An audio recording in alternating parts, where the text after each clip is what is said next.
بادشاہوں کو دیکھیں، میرے نبی نے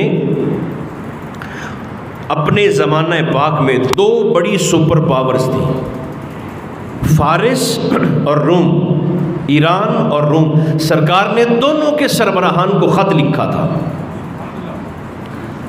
کسرا ایران کو بھی خط لکھا اور کیسر روم کو بھی خط لکھا، اسلام کی دعوت دی۔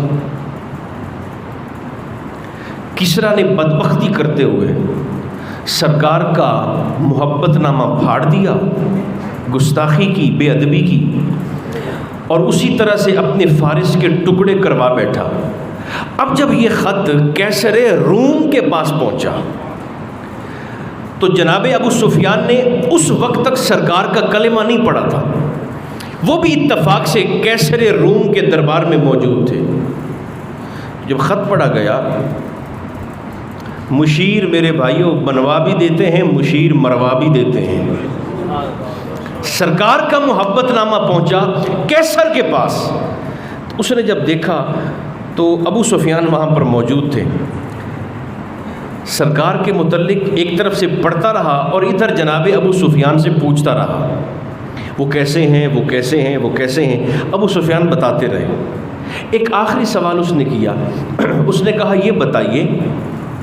کہ آپ کہتے ہیں کہ آپ کے بھتیجے ہیں جن کا یہ خط مجھ تک پہنچا ہے، یہ بتائیے آپ کے بھتیجے نے کبھی جھوٹ بھی بولا ہے؟ ابو سفیان کہنے لگے پچھلی باتیں جو میں نے بتائی ہیں کہ وہ نئے دین کی بات کرتے ہیں، اس خدا کی بات کرتے ہیں جو دکھائی ہی نہیں دیتا، پچھلی باتیں میری درست ہیں، مگر اس سوال کے جواب میں ابو سفیان کہنے لگے وہ میری نظروں کے سامنے پیدا ہوئے، ان کا بچپن میری آنکھوں کے سامنے گزرا، میرے ہاتھوں میں کھیلے، یہاں تک کہ ان کے بالوں میں سفیدی آ گئی، مگر ایک بات میں تسلیم کرنے پر مجبور ہوں کہ آج تک محمد کی زبان سے مکہ کے کسی بندے نے جھوٹی بات کو سنا نہیں۔ اس نے خط بند کر دیا اور کہنے لگا جو مخلوق سے جھوٹ نہیں بولتا وہ رب کے متعلق اتنا بڑا بہتان کیسے باندھ سکتا ہے؟ دلی طور پر کیسر نے تسلیم کیا کہ وہ سچے ہیں۔ اب ذرا سنیں اس کا بھٹھا کیسے بیٹھا، اندر سے مان گیا کہ یہ خط بھی سچا ہے، گواہی بھی مل گئی، مگر جب وہ مجلس برخاست ہوئی تو اس نے کہا میرے مشیروں کو بلاؤ۔ مشیر آ گئے، وزیر آ گئے، اس نے کہا دروازے بند کرو، دروازے بند کر دیے گئے، اور خود بالکنی پر چڑھا کیسر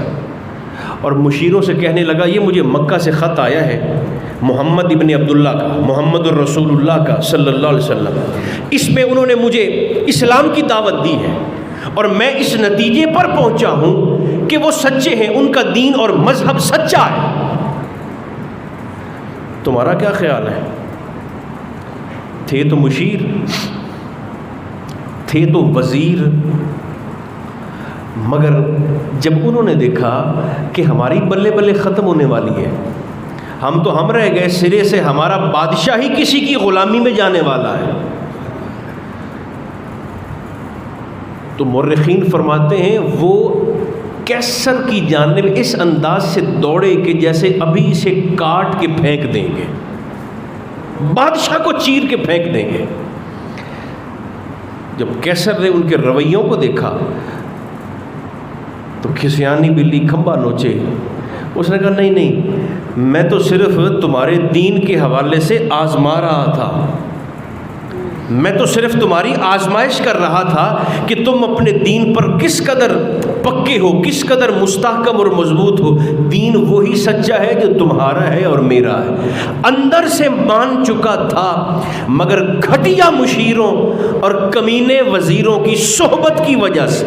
سنگت کی وجہ سے اور غلط مشورے کی وجہ سے ایمان سے محروم ہو گیا۔ دوسری طرف نجاشی نے ساری زندگی میرے مصطفیٰ کی خدمت کی، اور میری اور آپ کی ماں سیدہ عائشہ صدیقہ فرماتی ہیں